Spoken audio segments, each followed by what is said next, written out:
Administrasyon, Marcos Administrasyon, napakagandang performance ang inyong ginagawa. Pakinggan yung mabuti ang balita, mga kasalagba.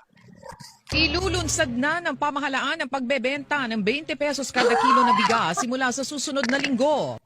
Para maisakatuparan ng programa, aabot sa 3.5 bilyong piso hanggang 4.5 bilyong piso ang guguguling pondo ng pamahalaan para sa subsidiya sa murang bigas. Hindi basta-basta ang biro yan. First ever in the history yan sa bansang Pilipinas na natupad ang pangarap ni PBBM na maging 20 pesos per kilo. Hindi basta-basta ang kalokohan ito. Biruin mo, naglaan ng 3.5 hanggang 4.5 billion pesos ang gobyernong ito, ibinili ng mahal na bigas pagkatapos ibininda ng mura sa halagang 20 pesos. Nasa tamang pag-iisip pa ba ang administrasyong ito? Tapos sinabi, natupad na raw yung pangarap ng presidente. Kahit 5 piso per kilo yan.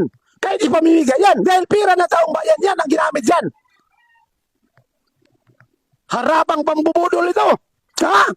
Hindi rin harapang pambubudol. Sa Bisaya pa ni Tulis Tubangan.